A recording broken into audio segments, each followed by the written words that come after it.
매번 뭔가 부탁할 때만 자식인 것처럼 하고 정작 받고 나면 입 싹 닦는 게 너네들 아니니? 아들 도윤이가 말을 멈칫했습니다. 그때 옆에서 며느리가 나섰죠.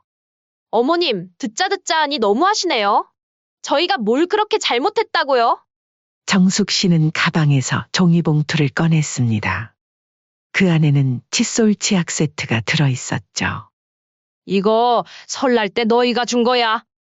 네, 그래서요? 이제 와서 선물이 마음에 안 드셨다고 이러시는 거예요? 아니, 난 선물 탓하는 게 아니야.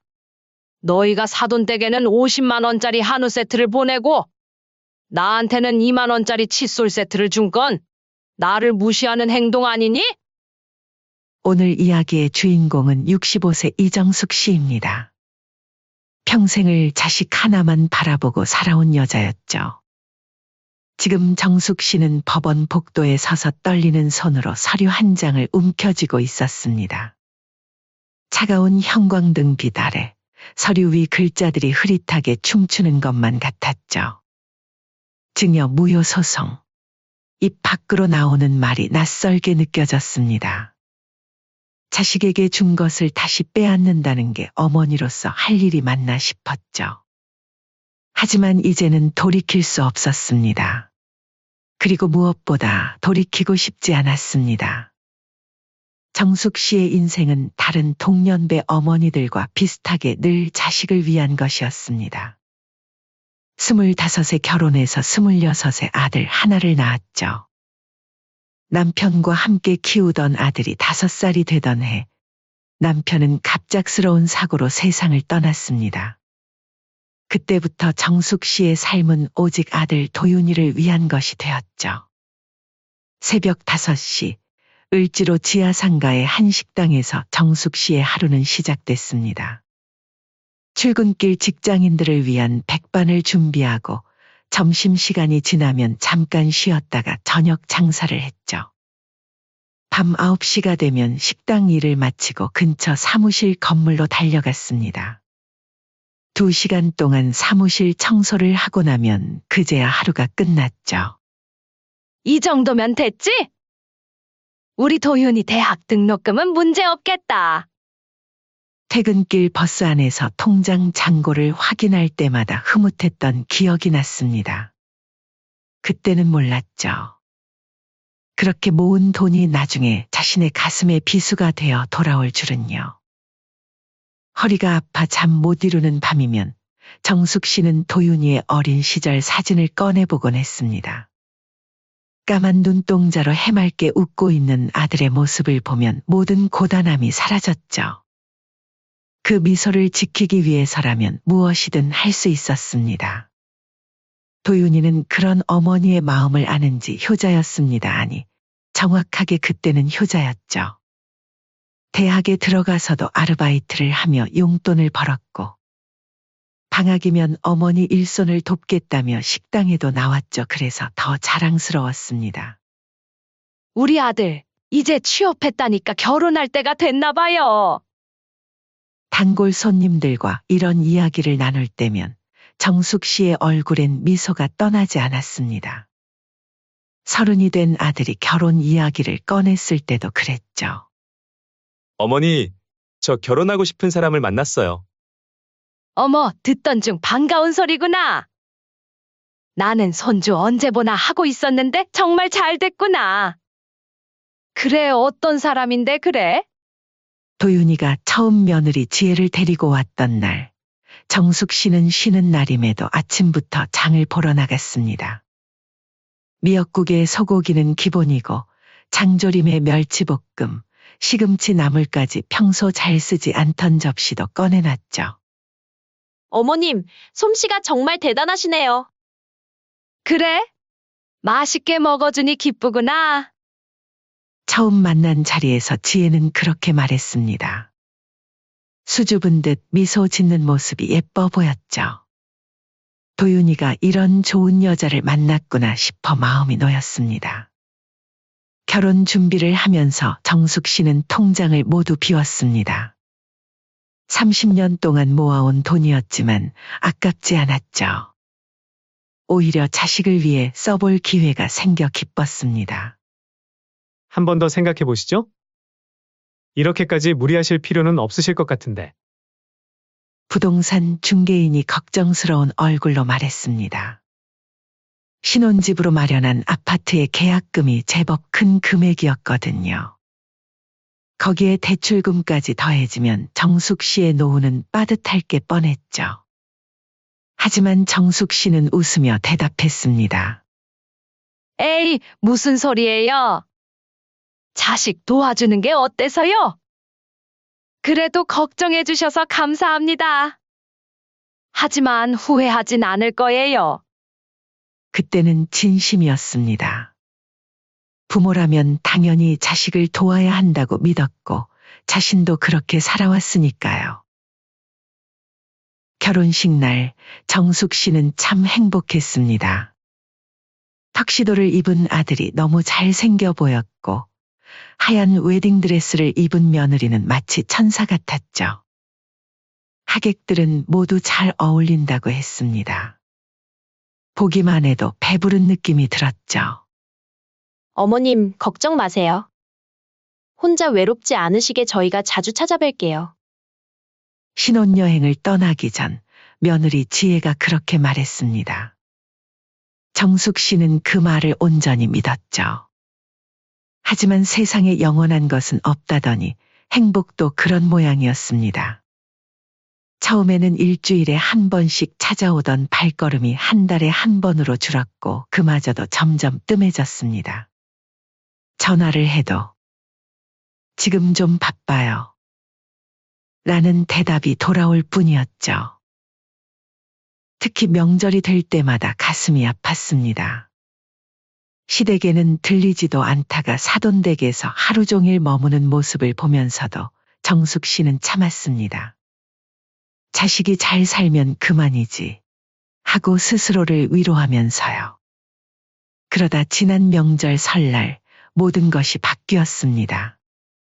오랜만에 명절에 아들 부부가 방문한다는 소식에 하루 전부터 장을 보고 음식을 준비했습니다.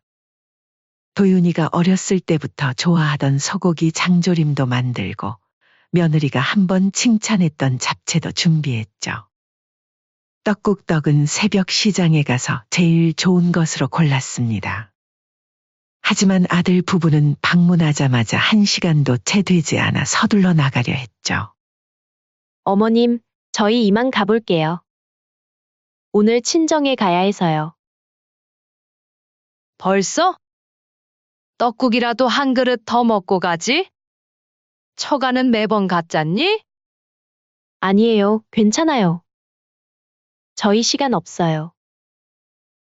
마음이 아팠지만 그래도 찾아온 것이 어디냐며 스스로를 위로했습니다. 하지만 그날 저녁 우연히 며느리의 SNS를 보고 말았죠. 한우 세트와 화려한 차례상이 가득한 상차림 사진. 엄마한테 선물로 한우 세트, 앞으로 더 좋은 거 사줄게요, 엄마. 가슴이 철렁 내려앉았습니다. 정숙 씨에게는 2만 원짜리 칫솔 세트 사왔으면서 사돈댁에는 50만 원이 넘는 최고급 한우 세트를 보냈다는 것을 알게 된 순간이었죠. 그날 밤 텅 빈 거실에 혼자 앉아 남은 음식들을 바라보았습니다. 아들 도윤이가 좋아한다고 정성스레 만든 장조림. 며느리 입맛에 맞췄다며 간을 맞춘 나물들. 모든 게 허무하게 느껴졌죠. 자식은 결혼하면 남이라더니 아무리 잘해줘도 다 필요 없구나. 눈물이 나려는 걸 꼭 참았습니다. 하지만 이것은 시작에 불과했죠. 일주일 후 도윤이가 걸어온 한 통의 전화가 정숙 씨의 삶을 완전히 뒤바꿔 놓게 되니까요. 엄마, 우리 요즘 사는 게 빠듯한데 엄마 살고 있는 집 나한테 주면 안 돼요? 그거 팔아서 투자 좀 하게요. 정숙 씨는 전화기를 내려놓은 후 한참을 말없이 앉아 있었습니다. 아들의 말이 귓가에서 맴돌았죠. 한숨이 절로 나왔습니다. 평생 모아온 돈으로 산 이 집이 전부였죠. 남편이 떠난 후 식당 일과 청소 일을 하며 모은 돈에 퇴직금까지 보태서 샀던 집이었습니다. 도윤아, 무슨 말이니? 너네 결혼할 때도 집 주지 않았어? 어차피 나중엔 제거될 거잖아요. 미리 좀 도와주시면 안 돼요? 아들의 말투는 자연스러웠습니다. 마치 당연한 것을 요구하는 것처럼요. 정숙 씨의 마음이 더 아팠던 건 바로 그 점이었죠. 내가 결혼할 때 신혼집이랑 차랑 혼수도 내가 사줬잖아. 차라리 사돈되게 요구하는 건 어떠니? 나는 줄 만큼 줬다 생각하는데 그건 벌써 몇 년 전 일이에요. 지금은 더 큰 집이 필요해서. 그리고 아시잖아요. 장모님이랑 장인어른 얼마나 까탈스러운데요? 정숙 씨는 순간 현기증이 났습니다. 신혼집을 마련해 줄 때도 모든 재산을 털어 계약금을 넣고 대출까지 끼었는데 이제는 자신이 사는 집마저 달라는 말이었죠. 엄마, 생각 좀 해보세요. 지영이도 더 큰 집을 원하고 저만 좋자고 말씀드리는 건 아니니까요. 손주도 좀 더 좋은 환경에서 크면 얼마나 좋아요? 전화기 너머로 며느리의 목소리가 들렸습니다. 여보, 빨리 끊어요. 나중에 다시 말씀드리면 되잖아요. 정숙 씨는 그제야 깨달았습니다. 이 통화는 미리 계획된 것이었다는 걸요. 아들과 며느리가 함께 상의해서 결정한 일이었던 거죠. 전화를 끊고 난 후 정숙 씨는 거실 창밖을 바라보았습니다. 해가 저물어가는 늦은 오후 퇴근하는 사람들이 분주히 오가는 모습이 보였죠. 아들이라고 하나 있는 게 내 생각은 하나도 안 하는구나. 서럽다 서러워. 혼잣말이 새어나왔습니다. 이 집을 아들에게 주면 자신은 갈 곳이 없었죠. 보증금 몇 천만 원짜리 월세방이나 구해야 할 텐데 그마저도 쉽지 않을 것 같았습니다. 그날 밤 정숙 씨는 잠을 이루지 못했습니다. 베개가 눈물로 젖어들었죠. 아들이 이렇게까지 변할 거라고는 상상도 못했습니다. 다음 날 아침 아들 도윤이가 다시 전화를 걸어왔습니다. 엄마, 어제 말씀드린 거 생각해 보셨어요? 도윤아, 정숙 씨가 말을 끊었습니다. 너는 내가 이 집을 너한테 주면 나는 어디서 살아야 하는지 생각해 봤니? 잠시 침묵이 이어졌습니다. 그야. 엄마가 원하시면 저희 집에서 같이 사셔도. 정숙 씨는 쓴웃음을 지었습니다. 얼마 전 명절에 1시간도 버티지 못하고 나가던 며느리가 떠올랐죠. 내 마누라가 좋아하겠니? 너랑 통화하는 것조차도 싫어하는데 같이 사는 건 퍽이나 좋아하겠다. 아니. 그게 그래도 엄마 집 팔아서 우리 도와주면 그 정도는 감안하겠죠. 도윤아, 너 살고 있는 신혼집 줬을 때 그때는 문전박대 안 했다는 식으로 말하는구나. 그때도 너네 집 오지도 못하게 했잖니? 그거랑 그거는 다르죠. 쪼잔하게 담아두고 계셨어요. 말을 더듬는 아들의 목소리에 정숙 씨의 마음이 더욱 아파왔습니다. 도윤아, 엄마가 너한테 물어볼 게 있어. 네. 엄마가 지금까지 너한테 못해준 게 있었니? 그게 갑자기 무슨 말이에요? 아들이 말을 잇지 못했습니다. 네 아빠 돌아가시고 나서 엄마가 너 대학 보내려고 얼마나 일했는지 기억나니? 새벽부터 밤까지 일하고 주말에도 쉬지 못하고 목소리가 떨렸습니다. 내가 결혼한다고 했을 때 엄마가 가진 돈 다 털어서 신혼집 마련해주고 혹시나 너희 힘들까봐 대출금 이자도 내가 다 갚았어. 그런데 이제 와서 내 집마저 달라고? 그럼 엄마는 어디 가서 살아야 하니? 전화기 너머로 아들의 한숨 소리가 들렸습니다.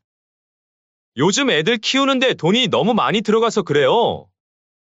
그래서 내 어미를 길거리에 내몰 생각이야? 정숙 씨의 목소리가 높아졌습니다. 아니, 그게 아니라 말씀드렸잖아요. 저희 집에서 살자고. 나보고 눈칫밥 먹으면서 살라는 말을 돌려서 하는 것처럼 들린다. 하지만 아들은 제대로 된 설명을 하지 못했습니다. 그저 돈이 필요하다는 말만 반복할 뿐이었죠. 전화를 끊고 난 후 정숙 씨는 오랫동안 생각에 잠겼습니다. 문득 서랍장에서 오래된 앨범을 꺼내 보았죠. 도윤이의 어린 시절 사진들이 가득했습니다. 첫 돌 사진, 유치원 졸업식, 초등학교 입학식. 매 순간 해맑게 웃고 있는 아들의 모습에 가슴이 아려왔습니다. 너무 오냐오냐 키운 걸까? 처음으로 후회가 되는구나. 그때 휴대폰이 울렸습니다. 이번에는 며느리였죠. 어머님, 저희가 어머님 모시고 살면 되잖아요. 이 집 파시고. 정숙 씨는 더는 듣고 싶지 않았습니다. 며느라, 내가 모를 것 같니? 내가 나랑 같이 살기 싫어하는 거. 너네랑 같이 살면 내가 얼마나 눈치를 받으면서 살까? 아니에요. 어머니 그렇게 말하시면 할 말은 없는데. 그 정도는 저희가 어머니 사정 봐드릴 수 있어요. 사정을 봐준다고. 누가 누굴 봐준다는 거니? 그리고 명절에 1시간도 못 있다가 가면서 이제 와서 같이 살자고? 어머니, 진짜 치사한 거 아시죠? 왜 자꾸 과거 얘기만 꺼내요? 싫으면 싫다 하세요. 뭐라고? 너네들만 생각하고 이기적으로 자꾸 요구해서 그렇지. 이기적인 건 어머니예요. 자식 생각하셔야죠. 대체 노후에 얼마나 호강을 누리시려고 그러시는지 제가 지켜볼 거예요. 진짜 말이 안 통한다니까. 됐다. 너네랑 얘기하면 입만 아프구나. 이제 너희 맘 다 알았으니까 그만 끊자. 전화를 끄는 정숙 씨는 창가로 걸어갔습니다. 노을이 지는 하늘이 유난히 붉었죠. 그날 밤 정숙 씨는 큰 결심을 했습니다. 더는 이렇게 살 수 없다는 생각이 들었죠. 다음 날 아침 일찍 정숙 씨는 법률사무소를 찾았습니다. 변호사님, 제가 몇 년 전에 아들한테 아파트를 증여했는데 돌려받을 수 있을까요? 변호사는 정숙 씨의 이야기를 차분히 들었습니다. 네, 가능합니다. 증여무효 소송이라는 게 있어요. 정숙 씨의 눈이 커졌습니다. 정말? 그게 가능한가요? 네, 실제로 비슷한 판례들이 있습니다. 부모를 부양하지 않거나 심하게 박대하는 경우 증여를 무효화할 수 있죠. 그 말을 들은 순간 정숙 씨의 마음이 단단해졌습니다. 그럼 소송을 시작하고 싶습니다. 계약하시죠. 걱정 마세요. 저희가 유리한 싸움입니다. 집으로 돌아오는 길, 정숙 씨의 발걸음이 전과 달랐습니다. 더는 움츠러들지 않았죠. 이제는 자신을 위해 싸워야 할 때였습니다. 그렇게 소송이 시작되었고 역시나 아들 부부는 난리가 났죠. 법원의 판결이 나오는 데는 석 달이 걸렸습니다. 그 시간 동안 정숙 씨는 마음을 다잡았죠. 아들 부부는 계속해서 연락을 해왔지만 정숙 씨는 전화를 받지 않았습니다. 드디어 판결문을 받아든 날, 정숙 씨의 손이 떨렸습니다. 원고 승소. 드디어.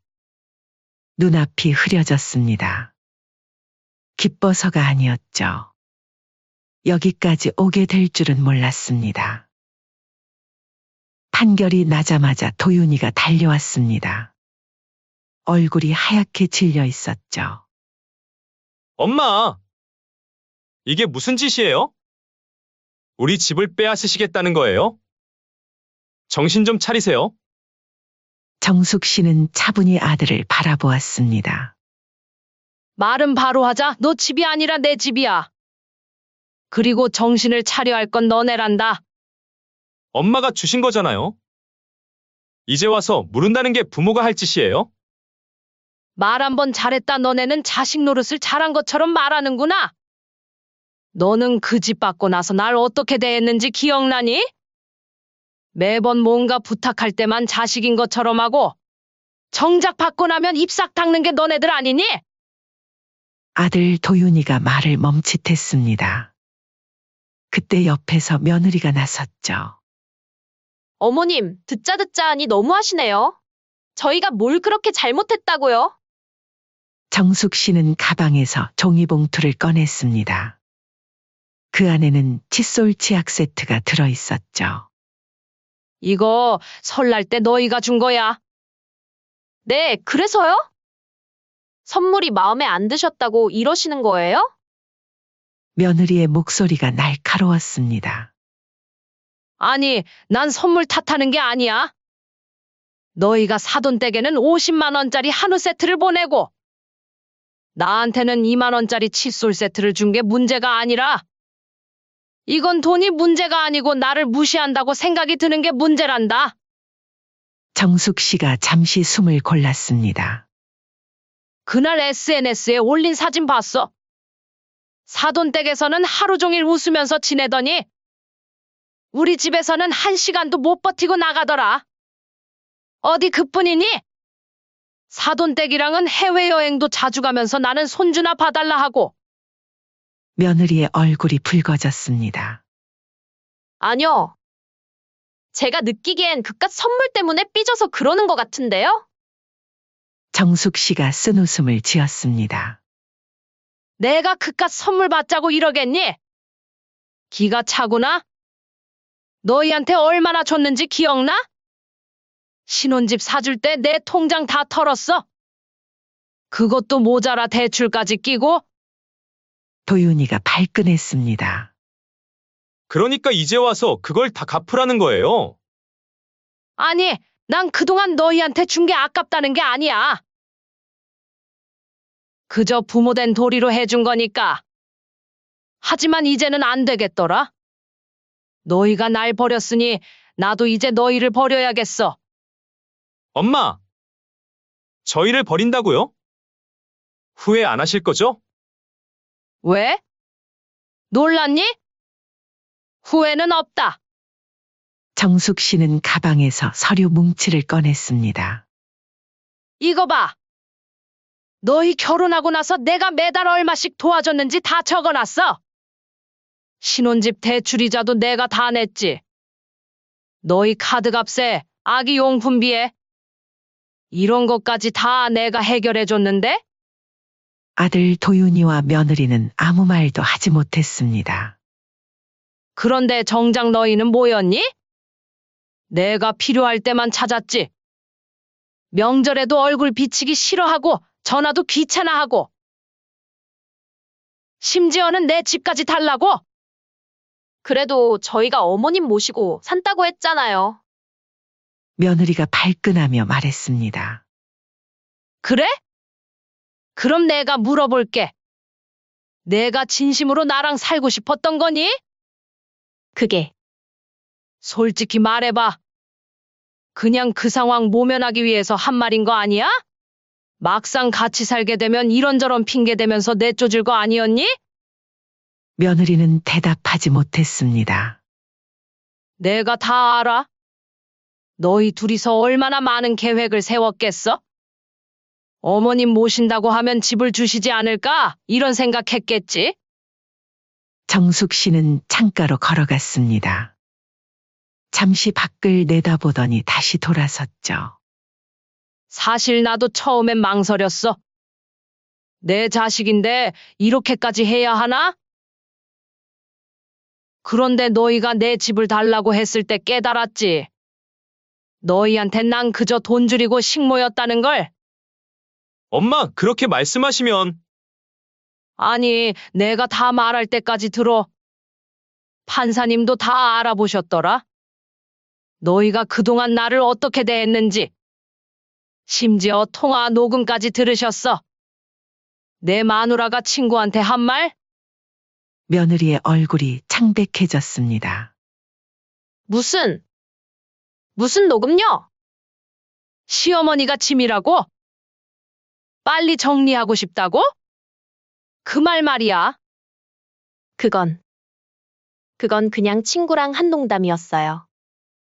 농담. 그래, 너한텐 농담이었겠지.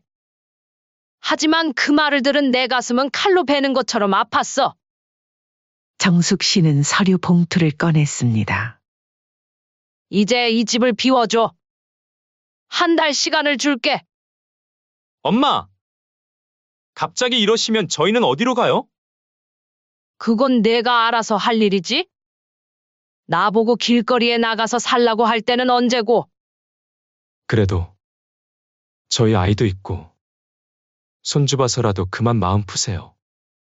도윤이가 주저앉았습니다. 엄마, 제가 잘못했어요. 한 번만 용서해 주세요. 정숙 씨는 고개를 저었습니다. 이제 와서 용서? 아니, 난 이미 너무 많이 용서했어. 내가 연락 끊어도 용서했고, 명절에 나를 푸대접해도 용서했어. 그때마다 자식이니까 하면서 참았지. 하지만 이제는 지쳤어. 이제 그만 가보거라. 그리고 한 달 안에 이사해. 난 이 집을 팔 거야. 파신다고요? 어디로 가실 건데요? 그건 내가 알 바 아니지. 이제부터 난 내 인생을 살 거야. 며느리가 마지막으로 한 번 더 애원했습니다. 어머님, 저희가 잘못했어요. 앞으로는 정말 잘할게요. 매주 찾아뵐게요. 정숙 씨는 고개를 저었습니다. 지영아, 거짓말하지 마. 내가 매주 날 보고 싶지 않다는 거 나도 알아. 이제 그만하자. 너희도 편하게 살고 나도 편하게 살자. 도윤이와 며느리는 그대로 굳어버렸습니다.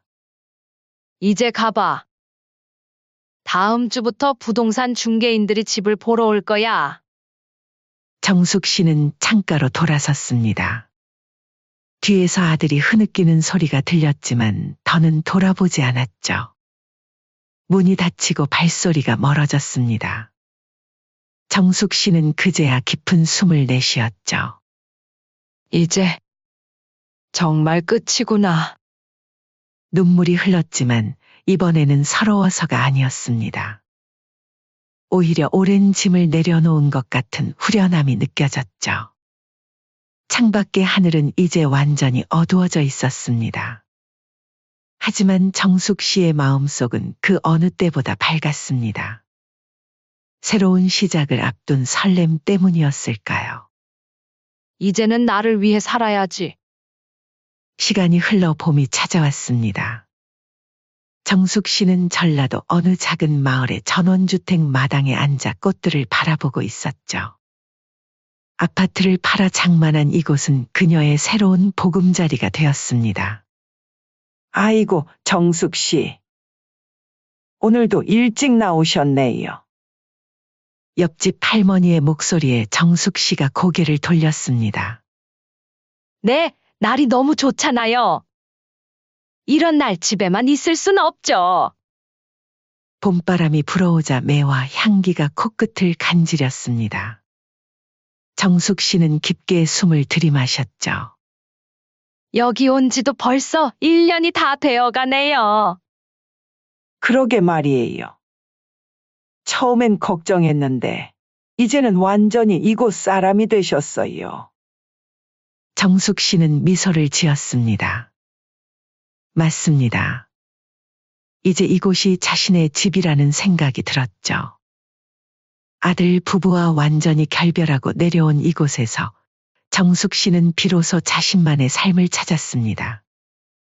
아침이면 텃밭에서 채소도 가꾸고 마을 주민들과 함께 시간도 보내고 저녁이면 산책을 하며 수다를 떨었죠. 서울에서는 상상도 못했던 일상이었습니다. 한편 서울에서는 도윤이 부부가 힘든 시간을 보내고 있었습니다.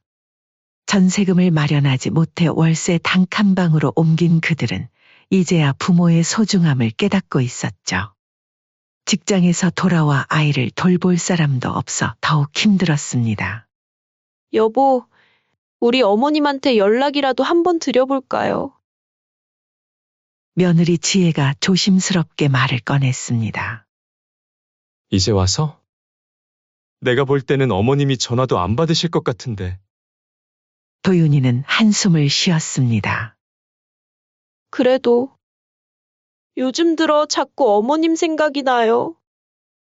그때 우리가 너무했던 것 같아요.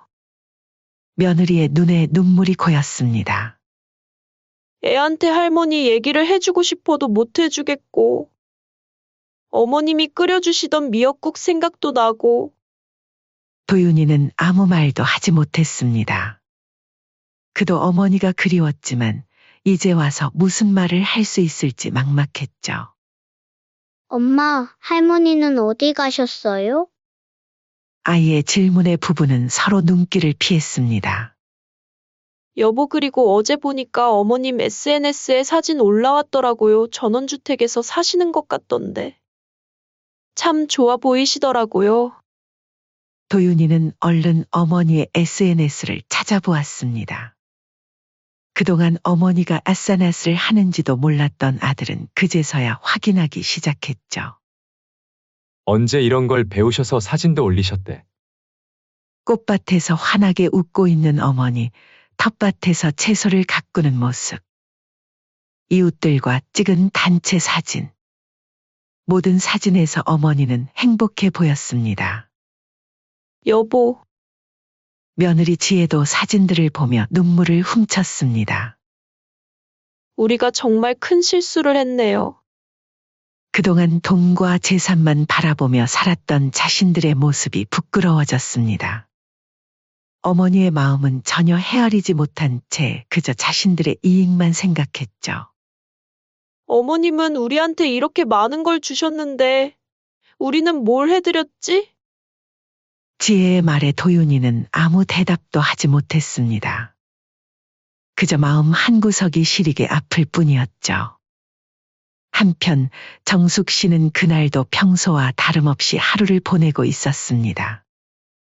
저녁 무렵 마당의 등나무 아래 앉아 차를 마시고 있을 때였죠. 옆집 할머니가 놀러 왔습니다. 정숙 씨, 이번 주말에 우리 딸네 가족이 오기로 했어요. 같이 밥이나 먹어요. 아이고, 그래도 될까요? 가족끼리 오시는데 에이, 무슨 소리예요? 정숙 씨도 우리 가족이나 다름없잖아요. 그 말에 정숙 씨의 눈시울이 붉어졌습니다. 가족. 그동안 혈연으로 맺어진 가족만이 전부라고 생각했는데 이제는 마음으로 맺어진 가족이 생긴 거죠. 참, 이거 보세요. 옆집 할머니가 스마트폰을 꺼냈습니다. 어제 우리 모임 사진이 참 잘 나왔더라고요. 사진 속에는 정숙 씨를 둘러싼 마을 친구들의 모습이 담겨 있었습니다. 모두가 환하게 웃고 있었죠. 정말 그러네요. 제가 이렇게 행복해 보이네요. 따뜻한 말에 정숙 씨는 미소를 지었습니다. 문득 서울에 있는 아들 생각이 났지만 더는 마음이 아프지 않았죠. 이제는 정말 제 삶을 찾은 것 같아요. 그러게요. 자식들 뒷바라지하느라 평생을 살다가 이제야 진짜 행복을 찾으신 거죠. 저녁 노을이 마당에 긴 그림자를 드리웠습니다. 정숙 씨는 따뜻한 차를 한 모금 더 마시며 생각했습니다. 이제야 알겠네. 진정한 행복이 뭔지. 그때 휴대폰에 알림이 왔습니다. 도윤이의 번호였죠. 하지만 정숙 씨는 더는 조급해하지 않았습니다. 천천히 휴대폰을 내려놓으며 말했습니다. 이제는 자식들이 아닌 내 인생을 위해 살 차례인 것 같아요. 옆집 할머니가 따뜻하게 웃으며 고개를 끄덕였습니다. 그럼요. 당연하죠. 멀리서 풋풋한 매와 향기가 바람을 타고 날아왔습니다. 정숙 씨의 마음속에도 봄이 찾아온 것 같았죠. 지는 해를 바라보며 정숙 씨는 생각했습니다. 이제는 정말 행복하다고. 더는 누군가의 어머니나 할머니가 아닌 그저 이정숙으로 사는 게 행복하다고. 내일도, 모레도, 그리고 그 뒤로도 정숙 씨의 새로운 인생은 계속될 것입니다. 이제는 진정 자신을 위한 삶을 살 수 있으니까요.